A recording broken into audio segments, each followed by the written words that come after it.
Good afternoon मित्रांनो. तर आजच्या क्लासमध्ये आपल्याला बघायचं आहे बँकिंग ऑफ रोड. मागच्या क्लासमध्ये आपण ॲप्लिकेशन्स ऑफ UCM बघितलेले आहेत. त्यामध्ये आपण व्हेकल मुव्हिंग अलॉंग ए हॉरिझॉन्टल सर्क्युलर ट्रॅक, त्यानंतर वॉल ऑफ डेथ, त्याचे इक्वेशन्स आपण बघितलेले आहेत. आज आपल्याला बँकिंग ऑफ रोड पाहायचं आहे. त्यामध्ये मॅक्झिमम मोस्ट सेफ स्पीड याचं एक इक्वेशन फाइंड आउट करायचं आहे आणि त्यानंतर थिटा म्हणजेच त्याला अँगल ऑफ बँकिंग म्हणतो, त्याचं सुद्धा इक्वेशन्स फाइंड आउट करायचं आहे आपल्याला. आता बँकिंग ऑफ रोड म्हणजे काय, तर बँकिंग ऑफ रोडची डेफिनेशन बघा काय. Banking of road means what is the process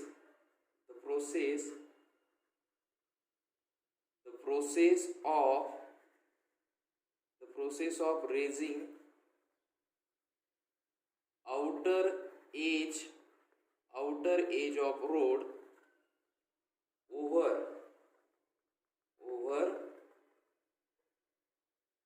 inner edge through a certain angle theta. ही झाली अँगल ऑफ बँकिंग ऑफ रोडची डेफिनेशन. काय, the process of raising outer edge of road over the inner edge through a certain angle theta. ही झाली banking of रोडची definition. आता यामध्ये आपण अगोदर पुढे जाण्या अगोदर याचं डेरिव्हेशन फाइंड आउट करण्या अगोदर या डायग्रामला समजून घेऊ. बघा या ठिकाणी काय होत आहे की हे जे दिसत आहे तुम्हाला, हा जो आहे हा ऍक्च्युअल रोड आहे आपला. कोणता रोड आहे? Actual road. आता हा जो ऍक्च्युअल रोड आहे याला थोडं एलिव्हेट केलं आपण. एलिव्हेट केल्यानंतर यामध्ये एक अँगल क्रिएट झाला, त्या अँगलला म्हणतात थिटा. Angle theta. त्याला एलिव्हेट केल्यानंतर हे जे कन्स्ट्रक्शन तुम्हाला दिसत आहे हा ऍक्च्युअल रोड, आणि एलिव्हेट केल्यानंतरचे ही जी पोझिशन याला बँकिंग ऑफ रोड म्हणतात. काय म्हणतात? Banking of road. ज्याचा एक आउटर एज जो असतो तो वर means the process of raising outer edge of road over the inner edge through a certain angle theta. त्याला काय म्हणतो आपण? Banking of road. कन्सिडर करा ही कार आहे. Let us consider this is the car. This car is moving along this road. आता या कारवर act होणारे फोर्सेसचा आपण स्टडी करू.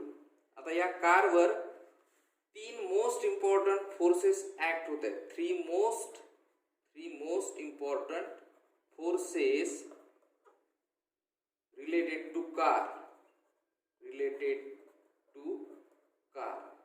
कारवर ऍक्ट होणारे 3 मोस्ट इम्पॉर्टंट फोर्सेस आपल्याला पाहायचे आहेत. एक तर पहिला फोर्स ऍक्ट होत आहे कारवर, वेट mg. हे बघा ही कार आहे, या कारवर पहिला फोर्स ऍक्ट होता तो म्हणजे mg. It is acting in a downward direction. This is the first force, weight mg acting on a car in a downward direction. हा झाला पहिला फोर्स. दुसरा फोर्स जो ऍक्ट होता या कारवर तो म्हणजे नॉर्मल रिएक्शन. डायग्राम मध्ये आपण बघू शकता. हे बघा ही आहे नॉर्मल रिएक्शन. पिंक कलरच्या लाईनने ड्रॉ केलेली आहे मी. हे नॉर्मल रिएक्शन. आता normal reaction acting on a car means second type of force acting on a car is a normal reaction, जो की या रोडला एक्झॅक्टली काय परपेंडिक्युलर आहे. हा बघा ही नॉर्मल रिएक्शन आहे आणि रोडला काय एक्झॅक्टली परपेंडिक्युलर, ते म्हणजे नॉर्मल रिएक्शन. सेकंड आहे normal reaction. N means what? Normal reaction कशा डिनोट करतो आपण? एन या लेटरनी. Normal reaction it is perpendicular. Exactly it is perpendicular to road. Third नंबरचा फोर्स जो ऍक्ट होतोय त्याला म्हणतात फोर्स ऑफ फ्रिक्शन, जो की फोर्स ऑफ फ्रिक्शन बघा रोडच्या अलॉंग डाउनवर्ड डायरेक्शन मध्ये दिसत आहे. हा एरो पॉइंट आउट काय करतो? फोर्स ऑफ फ्रिक्शन, जो की या रोडच्या अलॉंग डाउनवर्ड डायरेक्शन मध्ये कोणता फोर्स आहे? Force of friction. This is F means what? It is force of friction. हे 3 मोस्ट इम्पॉर्टंट फोर्सेस आहेत रिलेटेड टू कार. फर्स्ट बघा कोणता फोर्स आहे? First it is weight that is equal to mg acting in a downward direction, weight of the car. त्यानंतर normal reaction is exactly perpendicular, this is n. And third one is force of friction. हा force of friction means acting रोडच्या along आहे, परंतु कोणत्या direction मध्ये? Downward direction मध्ये. हे झाले 3 मोस्ट इम्पॉर्टंट फोर्सेस. आता आपल्याला हे जे नॉर्मल रिॲक्शन दिसत आहे, नॉर्मल रिॲक्शन आणि दुसरा आहे frictional force, force of friction म्हणा किंवा फ्रिक्शनल फोर्स, याला दोन कंपोनंट मध्ये रिझॉल्व्ह करायचं आहे आपल्याला. फ्रिक्शनल फोर्सचे दोन कंपोनंट आहे, एक आहे एफ साइन थिटा आणि दुसरा आहे एफ कॉस थिटा. त्यानंतर नॉर्मल रिॲक्शनचे दोन कंपोनंट्स आहेत, एक vertical component and this is horizontal component. Vertical component कोणता आहे, N cos theta. Horizontal component कोणता आहे, एन साइन थिटा.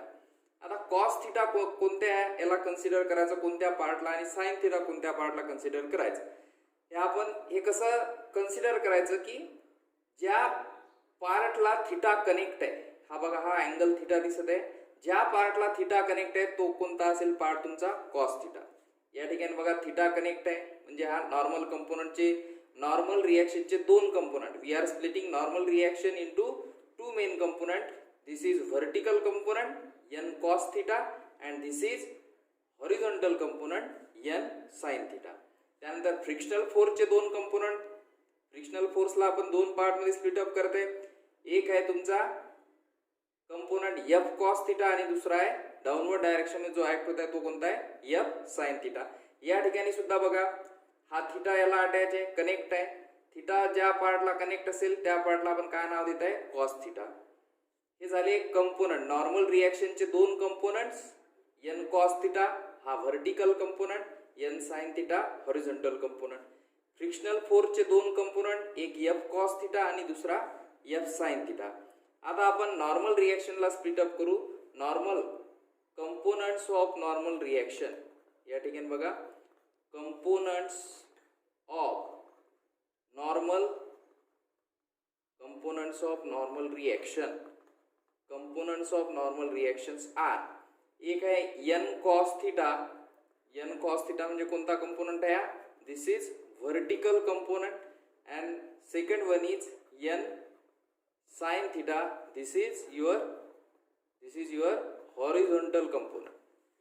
हे झाले नॉर्मल रिॲक्शनचे कंपोनंट्स. आता आपण ओळखूया, हे झालं डायग्रामचं बेसिक आहे. हे समजल्याशिवाय आपल्याला डेरिव्हेशन सॉल्व्ह करता येत नाही. आता आपण वळूया डेरिव्हेशन सॉल्व्ह करण्याकडे. आता डेरिव्हेशन सॉल्व्ह करण्यासाठी आपल्याला कन्सिडर करू आपण सुरुवातीला एक upward force is equal to downward force. म्हणजे upward force N cos theta, downward force M G and F sine theta consider करू आपण. आता डेरिव्हेशन सॉल्व्ह करत आहे आपण, त्यासाठी एक कन्सिडर करत आहे आपण upward force. Upward force is equal to downward force. आता डायग्रामकडे लक्ष द्या. See the geometry of the figure. Upward force is equal to downward force. आता आपण अपवर्ड डायरेक्शनमध्ये जाणारे फोर्सेस घेऊ. अपवर्ड फोर्स कोणता या ठिकाणी बघा, N cos theta. Upward force it is N cos theta is equal to downward force. Downward force कोणते आहेत, एक आहे एम जी जे डाऊनवर्ड डायरेक्शन मध्ये ऍक्ट होईल, दुसरा एफ साइन थिटा मीन्स याची ऍडिशन होईल M G plus F sine theta. या इक्वेशनला मी फक्त रिअरेंज करत आहे, थोडं rearrange. I am just rearranging this equation. M G plus F sine theta is equal to N cos theta. M G plus F sine theta equal to N cos theta. काय मिळालं equation आपल्याला, M G plus F sine theta equal to N cos theta. फक्त rearrange केलेला आहे. आता हा जो F sine theta याला राईट हँड साईडला नेत आहे मी. राईट साईडला नेल्यावर हा प्लस आहे, लेफ्टला राईटला गेल्यावर मायनस होईल. म्हणजे M G is equal to equation काय मिळेल आपल्याला, N cos theta minus F sine theta. या इक्वेशनला नाव देऊ आपण, let us name this as equation number 1. हे झालं upward force is equal to downward force. आता कन्सिडर करू आपण लेफ्ट हँड साइडला ऍक्ट होणारे फोर्स आणि या फोर्सेसला बॅलन्स करणारे फोर्स. सेकंड कंडिशन, आपण आता लेफ्ट हँड साइडला ऍक्ट होणारे फोर्स आणि त्याला बॅलन्स करणारे फोर्स. बघा आता लेफ्ट हँड साइडला ऍक्ट होणारे फोर्स कोणते आहेत, एन साइन थिटा, त्यानंतर आहे F cos theta. Second condition, this is first case. याला म्हणू शकता तुम्ही केस 1 मध्ये म्हणू शकता, कन्सिडर करा. म्हटलं नाही म्हटलं तरी चालेल. आणि याला केस 2 मध्ये कन्सिडर करू आपण, जे की लेफ्ट हँड साइडला ऍक्ट होणारे फोर्स प्लस त्याला बॅलन्स करणारे फोर्स. आता see the geometry of the figure. याच्यावरून काय लिहू शकतो आपण, N sine theta left hand साइडला ऍक्ट होणारे force N sine theta plus F cos theta. बघा N sine theta plus F cos theta is equal to, आता या दोन्ही फोर्सला कोण बॅलन्स करताय, दिस सेंट्रिपेटल फोर्स. कोण बॅलन्स करताय, सेंट्रिपेटल फोर्स, जो की कुठे ऍक्ट होत आहे, टुवर्ड्स सेंटर. सेंट्रिपेटल फोर्सचा आपण फॉर्म्युला बघितलेला आहे, centripetal force is equal to what, mv square upon R. काय फॉर्म्युला आहे सेंट्रिपेटल फोर्सचा, this is centripetal force, CPF. CPF means what, centripetal force. आता या इक्वेशनला परत मी काय थोडं रिअरेंज करत आहे समजण्यासाठी, mv square upon R, mv square upon R is equal to n sine theta plus F cos theta. फक्त साइड चेंज केली, ही mv square upon R is equal to ही पूर्ण साइड काय लिहिली, या साइडला लिहिली, बाकी कोणत्याही प्रकारचा चेंज नाही. याला नाव देऊ आपण इक्वेशन नंबर 2. काय नाव दिलं, इक्वेशन नंबर 2. आता काय करू, इक्वेशन 1 नंबरचं इक्वेशन मिळालं आणि 2 नंबरचं सुद्धा मिळालं. आता आपण याला करू divide equation 2, divide equation 2 by equation 1.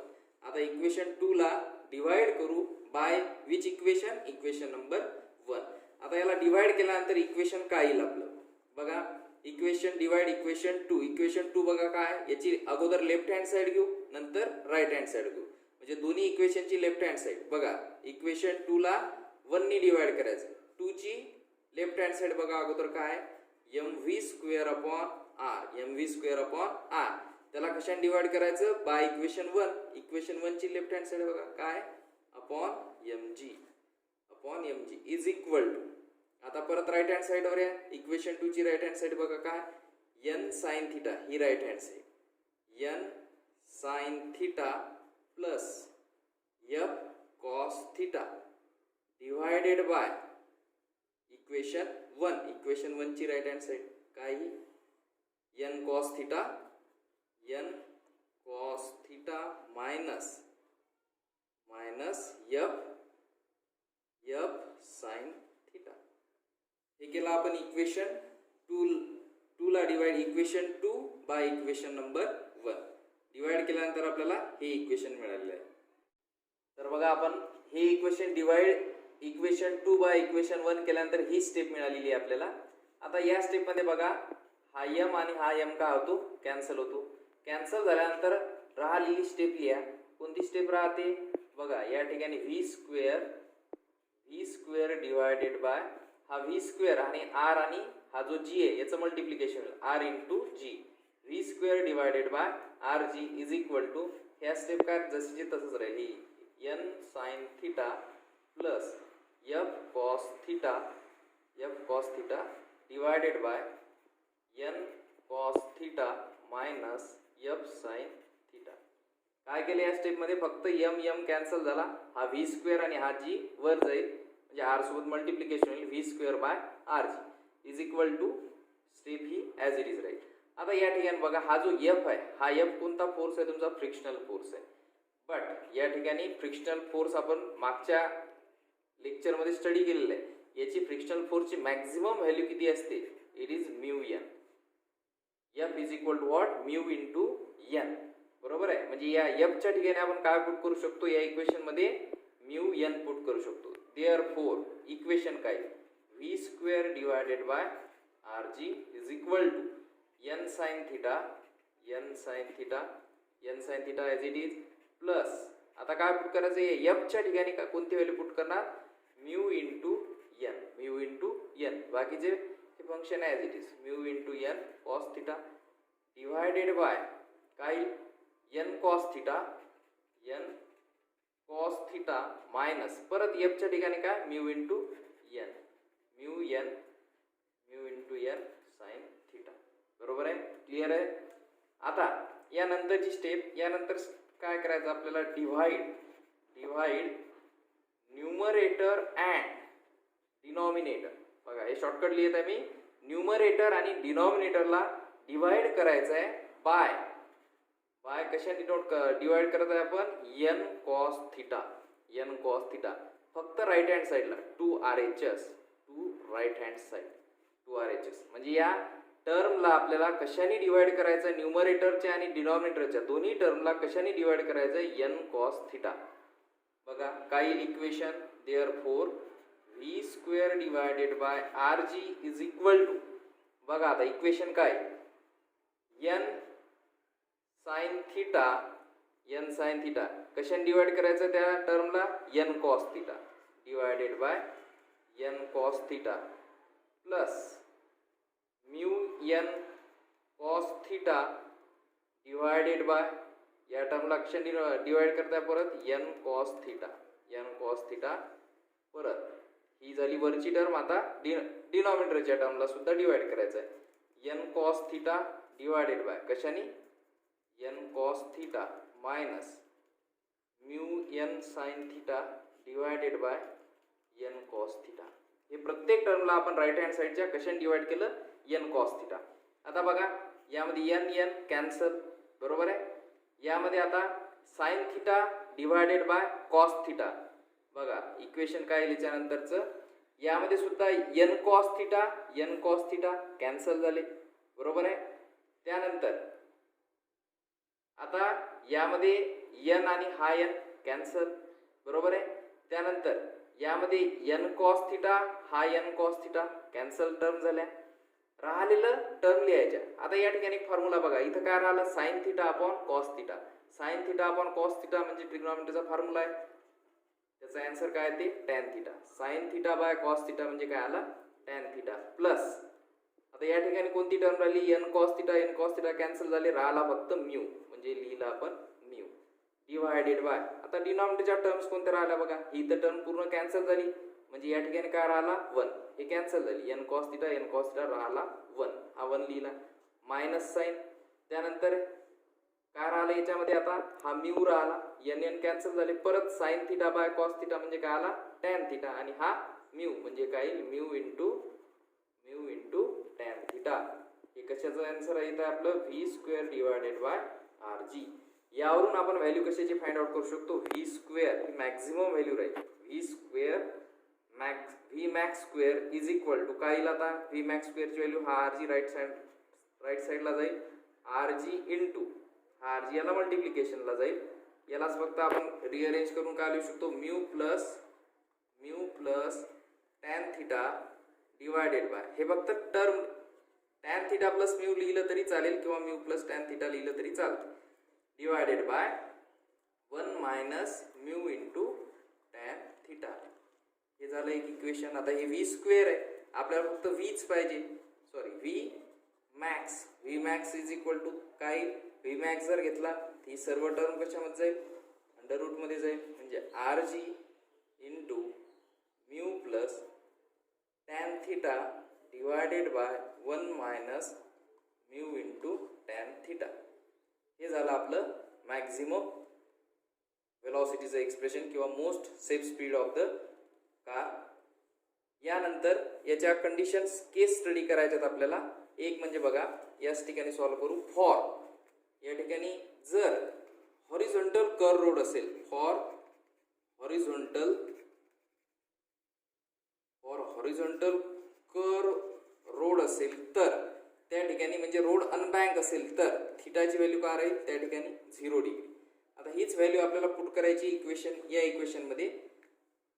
आपल्याला माहिती आहे V max is equal to आपण फाइंड आउट केलेलं आहे कोणतं equation V max is equal to under root या इक्वेशन मध्ये. Let us name this equation as equation number 3. आता या इक्वेशन मध्ये जर आपण थिटाची व्हॅल्यू 0 पुट केली या इक्वेशन मध्ये equation 3 put theta is equal to 0 degree in कोणत्या इक्वेशन मध्ये पुट करणार आपण इक्वेशन 3 मध्ये जर पुट केलं तर इक्वेशन काय येईल बघा V max is equal to या ठिकाणी बघा थिटाची व्हॅल्यू किती आहे 0 डिग्री म्हणजे थिटा या ठिकाणी टॅन 0 ची व्हॅल्यू किती असते 0. या ठिकाणी सुद्धा टॅन 0 ची व्हॅल्यू 0 म्हणजे राहिलेल्या टर्म लिहा काय इक्वेशन बघा R G as it is राहील तुमचा आर जी त्यानंतर इंटू म्यू प्लस टॅन 0 ची value 0 mu plus 0 divided by हा 1 minus mu as it is tan 0 ची व्हॅल्यू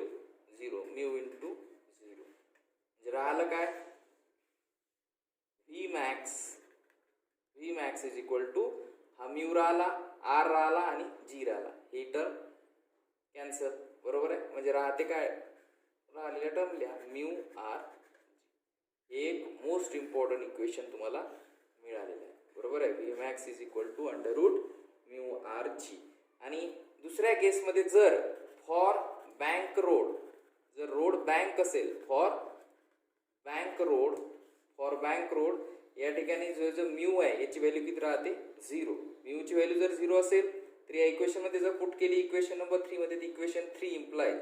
बघा इक्वेशन 3 इम्प्लाइज काय येईल यामध्ये, equation 3 V max is equal to, बघा यामध्ये पुट करा R G as it is, R g. म्यूची व्हॅल्यू काय पुट करताय आपण, म्यूची व्हॅल्यू जर 0 असेल तर 0 प्लस बघा म्यूची व्हॅल्यू काय 0, equation 3 implies 0 plus tan theta as it is divided by 1 minus म्यूची व्हॅल्यू काय 0 इंटू काय लिहिले tan theta, 0 into tan theta. आता राहते काय, बघा यामध्ये ही टर्म पूर्ण कॅन्सल होऊन जाईल तुमची, म्हणजे राहिलेल्या टर्म लिहा फक्त. यामध्ये काय राहते, आर जी राहतो आणि हा टॅन थिटा राहतो. बरोबर आहे. ही 0 इंटू